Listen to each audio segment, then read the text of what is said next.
I have Mr. Prashant Rao from Poulomi, Director Poulomi from Hyderabad with me. Uh, how do I introduce him? He's a person who has built residential, commercial, done a lot of work on infrastructure in Hyderabad, has seen the Hyderabad real estate market for the last 2 decades in a market that has mostly been built on launches. He is a promoter in the real estate world who has worked very hard to focus on trust and finally deliver the end product to the customer, and that has been his philosophy for the last 2 decades. So a very warm welcome to you, Prashant. Very happy to have this conversation with you. Thank you very much for having me here on the show. Pleasure meeting you and get to know you better. Lovely. So, my first question that comes to my mind, and today Hyderabad is amongst one of the top 7 markets of the country, or maybe amongst the top 5 markets of the country.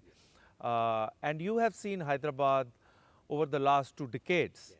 And one thing that we have in common is that we've worked for the same bank at one point in time, maybe in 2003, 2004, 2005. I would love to know that, how was the shift when you moved from your banking journey and became an entrepreneur? And how have you seen the Hyderabad market evolve in these last 20 years? Okay. Quite excited to actually have got into this business. My banking career ended in 2005 when I took the shift into entrepreneurship, and with the company that we founded, Poulomi, in 2005. September was when we founded this company, and from then it's been a great journey. A lot of ups and downs. We've seen the best times. 2005 was the best of times for real estate in Hyderabad.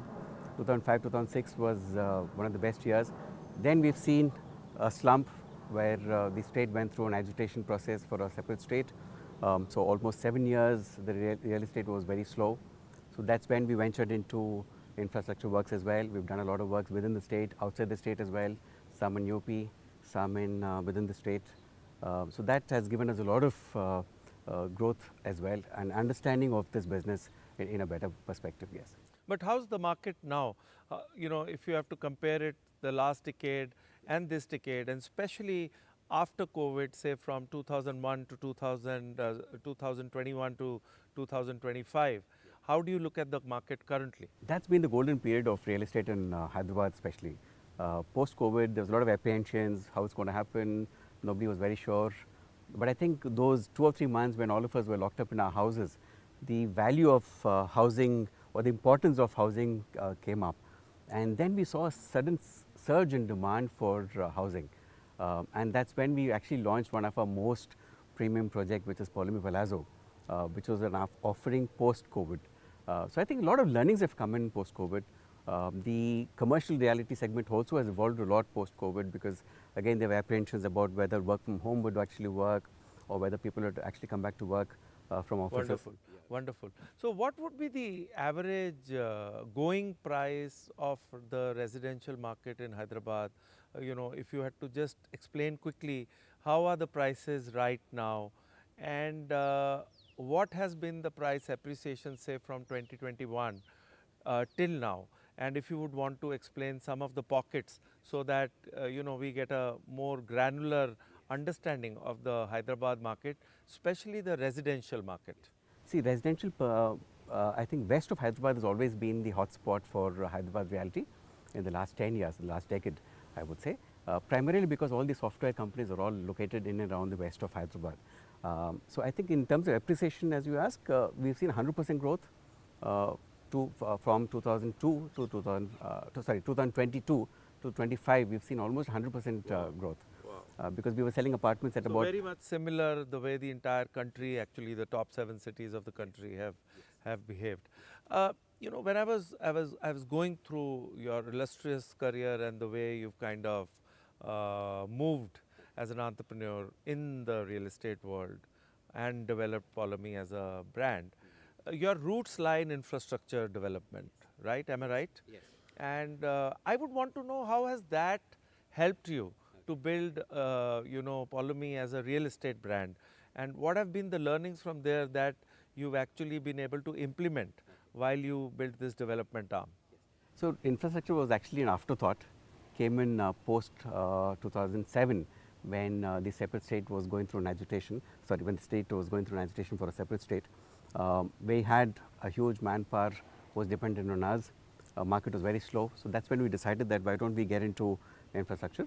And we branched out, we started working for other builders. We've done a lot of work for the government. So that has actually helped us in terms of learning, a lot of learnings we've got from there.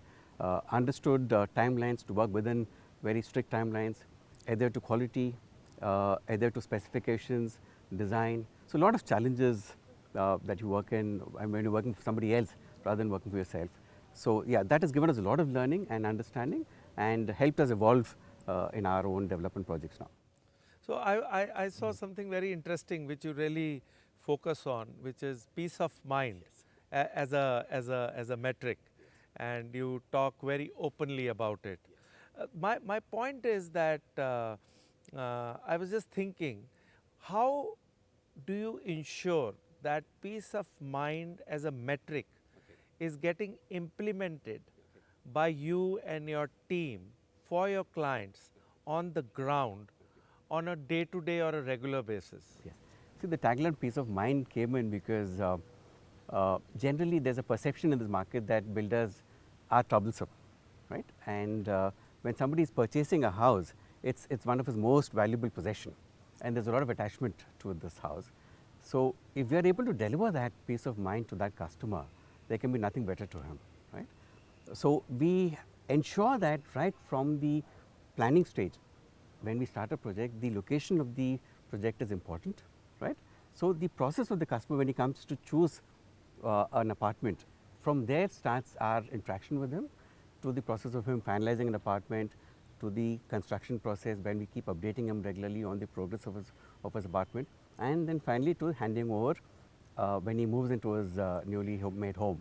So the entire process is done in a smooth and efficient manner, which gives him a lot of peace of So mind. basically, I tend to agree with you. So one of the pain points in the residential sector has been that it's not as organized as the other sectors are, whether it is capital goods, whether it is banking, whether it is insurance, whether it is IT.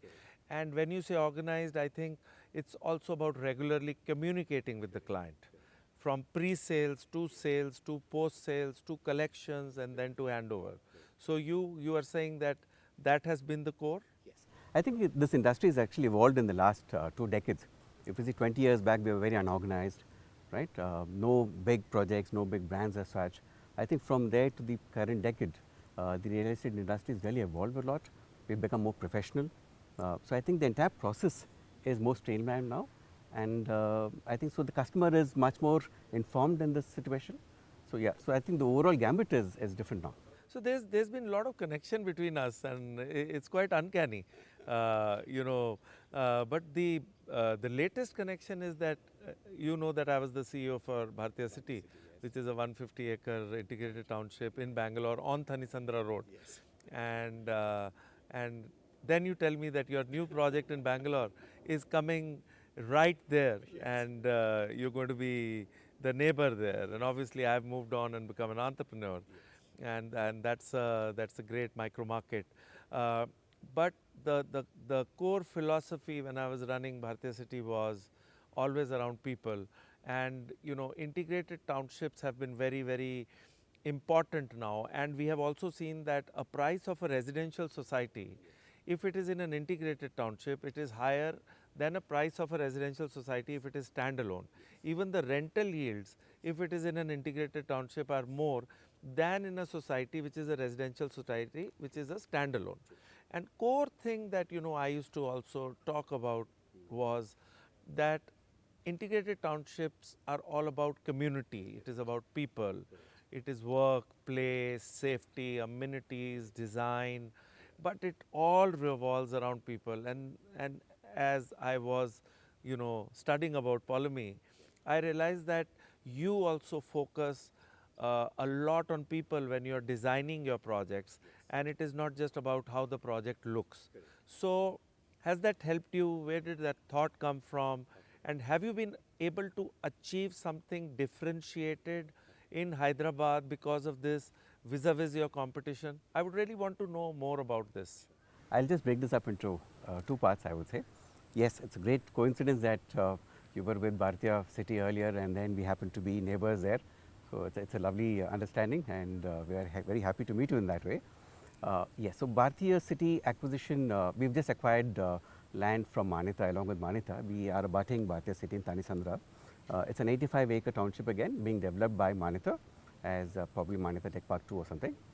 We are part of the residential division of Manita now, where we will be doing our the residential portion for that township as part of the integrated township. And you said yes. See, I think in the last 2 decades again, the style of living has evolved now. Earlier, we were all used to staying in independent houses or independent small unit apartments. From there, we've actually seen people now moving into gated communities, primarily because there's a lot of advantages in gated communities, right? You have safety, security for the children, the elders have their walking spaces, the lady of the house has convenience. So all these amenities and facilities have evolved in this gated community concept. So now people are preferring to move into gated communities. And now from there, now the next I think shift is moving into larger societies where you have work from home, where you have shopping within that community. So I think that's the new trend now, where we have larger areas where you have malls, you have a hotel, you have restaurants, just like Bharatiya City is. So I think Manita Tech Park 2 also would be very similar to that, where we have all the amenities within one township. Yes. So, I have been, talking to a lot of younger home buyers because in the last decade to now, the average age of a home buyer has reduced considerably. What was 45 is now 35. But I have seen one thing, Prashant, and I want to understand your view. I have realized that we spoke about trust. The younger generation, the Gen Z, I still feel does not trust real estate as an asset class, and they get carried away, and I would not say carried away, but they would prefer investing in a mutual fund or doing an SIP rather than investing in a real estate. And their trust level with a real estate the moment a real estate developer comes, they start questioning a lot of things, and at times they are not very positive feedback that we get.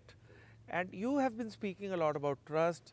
You have avoided speculators, you've ensured you have end users, and then RERA came, a lot of things have changed. But tell me, how does the industry, with players like you, people like us who are there in policy advocacy also, how do we generate more trust, especially in the younger generation, to start looking at real estate as an asset class, to start looking at developers with more confidence and not being so negative? Because I still feel there is a level of negativity with them, and this is a challenge. I think, yeah, Gen Z is now, priority for Gen Z is definitely not real estate immediately. Right? You agree with me? Absolutely, I agree with you. I in fact had a recent interaction where the ISB pass out batch was in my office recently, about Wow. a week back, interacting with us and trying to understand the investment opportunities in real estate for them, because I am thinking they're all passing on in a few months and they would be earning quite a bit to start investing. So during the discussion, I did learn that they were not very inclined to real estate as an investment, but as you said, they were more inclined to a mutual fund. I think the beauty of this conversation is we are trying to be very authentic, and I'm just loving it what you're saying. So I'm so glad that you've got this experience, and we really would want Yes, to so know. this is just a very recent experience, so I think you've got the right point. So in during the interaction, when we were talking to them, what I could understand from them is they were not very aware of real estate as a great investment opportunity. So they were very inclined to mutual funds and the capital markets and all that stuff. So I had to actually explain to them the pros and cons of investment, because they were very risk averse at that stage, I would say. So they were very concerned about the anomalies of investing in real estate, what could be the challenges, and what is the best way to safeguard their investment. So I did advise them on a few parameters that they should actually do before they look at investment. But as you said, definitely in Gen Z, the first opportunity is not real estate for them because they So just what can be done? Or you as a developer, what would you want to do that this perception can change? Or what do you think the industry should do? Because you've also been the treasurer of CREDAI for the Telangana region. And you know, what are your thoughts on this? Because this is an important target segment for the industry. And finally, they will buy a home. So I think matter of time only, I would say, because if you actually look at the previous decade to this decade, there's been a huge transformation in the trust factor. 2 decades ago, I think builder was not trustworthy to now when they actually started believing in us now. So I think probably the next generation definitely or the next decade will see us in a better light is what I would say. So I think yes, awareness to them on the opportunities on the way forward. Through CREDAI also we are doing a lot of campaigns where we ensure that the builder or the customer is safeguarded, all his interests are safeguarded. So I think yeah, we have a little more time to go forward before the customer starts trusting us more. For Gen Z again, I think it's a little more awareness of the opportunities because see, this is one of, I think if you ask me, this is one of the most safest in terms of investments and in terms of the best returns also. Absolutely. If you look at you know, this is what my point is that one of the strengths of real estate as an asset class is it is illiquid. So because you can't sell it easily and it remains with you, if you look at, and I did some research at my level and I've realized that in a span of 30 years, a 50,000 investment in real estate can grow anywhere between to 5 crores to 10 crores. Now people can say that, oh, if you invest this 50,000 in stock market, it might grow to 15 crores or 20 crores. But the fact is, because it is liquid, you are not able to stay there with it. And you can, you know, your Excel sheet can say, oh, you might make much more. But you don't realize that how many people, you know, keep that mutual fund investment or that equity investment because they can sell it. Same is the case with gold ETFs, silver ETFs. We've seen how it has gone up. But many people whom I know, they invested in gold, but they did not wait for the entire rally to pan out and they booked their profits. So the Gen Z, I feel somewhere has to understand that, yeah, on Excel you can say that, you know, equity market, capital markets, mutual fund is great, but you don't stick to it. And real estate, what our forefathers invested in, and because we stuck to it, and what is perceived as a negative part, which is that it is illiquid, I perceive it as a strength. Because it is illiquid, it stays with you, and the value of the investment grows enormously over a period of couple of decades or more. I totally agree with you on that. In fact, the best part is real estate investment never depreciates. Have you ever seen any property depreciating? I think that's the best part of it, unless there's a real disaster in that area. But I think 99% of the properties have always appreciated over a period of time. So my point here is, Prashant, I really want to understand this from you. You being a domain expert, done things with your hand, is that a lot of people say, oh, you know, if you have to invest in real estate, why don't we just buy a plot or a piece of land? Because it is land that appreciates and apartments don't. Well, we have seen apartments appreciating, but the perception is that land appreciates. If you want to invest for returns, invest in land and buy an apartment because you want one home to stay. But I want your perspective on it. What is your view on apartments, villas, row houses, not just as an end use but as an investment? As an investment, see, land is always has a certain amount of risks to it when you're investing only in land. Risk is what if somebody comes and occupies it. That's the only risk perspective No, to it. let's assume it's a plotted community, it is a gated community, it is launched by Poulomi, and that risk is not there. And now let's look at it. So land is also an equally very good investment. No, land is, but how do you compare apartment to a land as an investment if somebody comes to you and talks to you? See, the apartment is at least, both are I think equally good. You think so? Yeah, both are I think equally good. But at least Gen Z would not prefer land as an investment. They actually prefer apartment for living, primarily because they're not used to that culture. If you look at our parents and our grandparents, they were all mostly into land as an investment, right? But I think from our generation onwards, we are mostly into apartments or bungalows as an investment. But I think, yeah. So, So there are I think, Poulomi has done a great job in the last couple of decades. I think you've developed 7 projects, 4 million square feet, 2 projects which are already under construction. So 2 decades is a good amount of time. What have been your key learnings in terms of, from a risk management standpoint? Did you have a period where, you saw unsurmountable challenge? How did you, get over it? And what's been your key learning? Because when we get to interact with somebody like you, this is an important question, and it can help the audience a lot to really get into the depth of it and peel the onion. So we've had a lot of ups and downs in this business, yes. See, real estate is cyclical. We do see a lot of upward trends and downward trends. So we've got to be lucky with this. So what we've learned in this is consistency, being a little realistic, being grounded, and that's what we are. If you see our journey starting off in 2005, wherein we started, and then 2007 onwards, there was a recession in Hyderabad reality market for about close to about 7 to 8 years. So we held on, we survived that trend, and we were lucky post-COVID when suddenly the market really did appreciate multiple times. So we were lucky. So this is a little cyclical, so you have to be able to sustain that cycle. Customer confidence is very, very important because when we are in a downward trend, projects tend to slow down a lot. So despite that, we have to ensure that we are able to deliver the project at the required quality, at the required timelines to the customer. What do you think about the banking industry and the housing finance companies, AIFs, venture capital, private equity's role? And do you think a developer gets a support at a time when they are starting, the real financial support that they need, or you generally start getting more support when you actually need less of it? No, it's the other way around. They actually start very aggressively supporting us in the initial stage.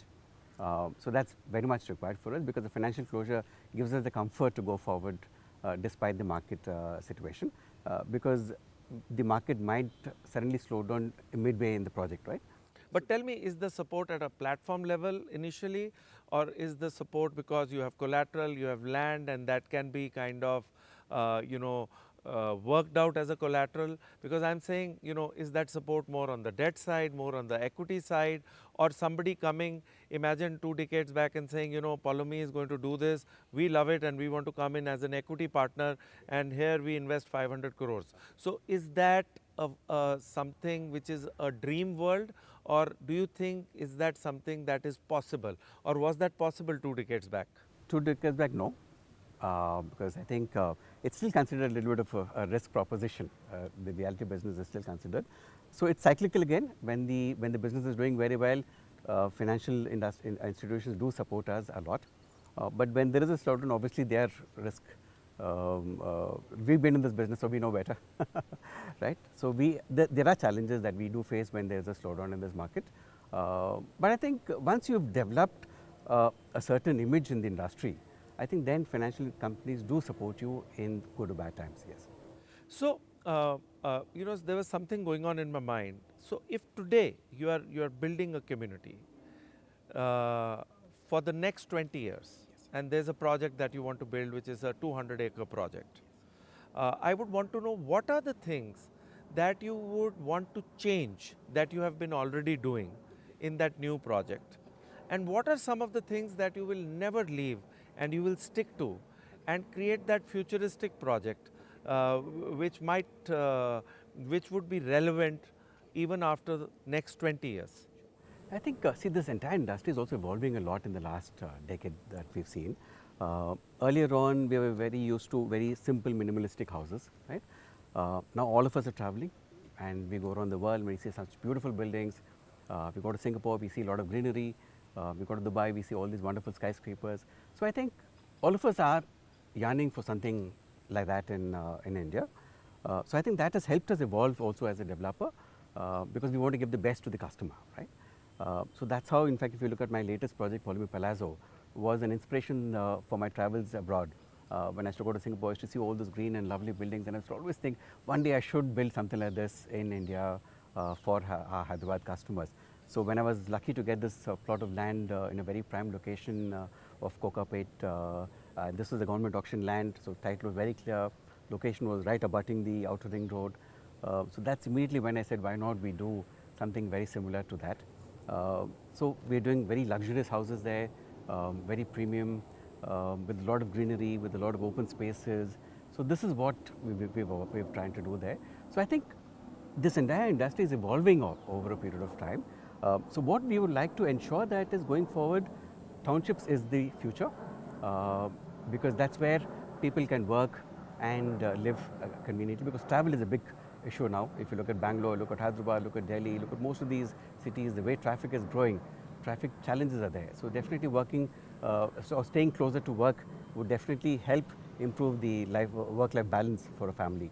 So I think that's the future is going to be larger townships now as we evolve. So I think, yeah, and one of the core values is to ensure consistency in delivery and ensure the best of quality that we've committed to the customer. If we're able to ensure these two parameters, I think nothing can go wrong in any project. Actually, it's been wonderful talking to you. Now that we are coming to a close of our conversation, I would really want you to pinpoint one of the biggest challenges that a real estate developer faces today, according to you. Market challenges are typically the slowdowns that we face. One, government regulations sometimes suddenly change, which really hamper our business sometimes. Yeah, so I think these two major.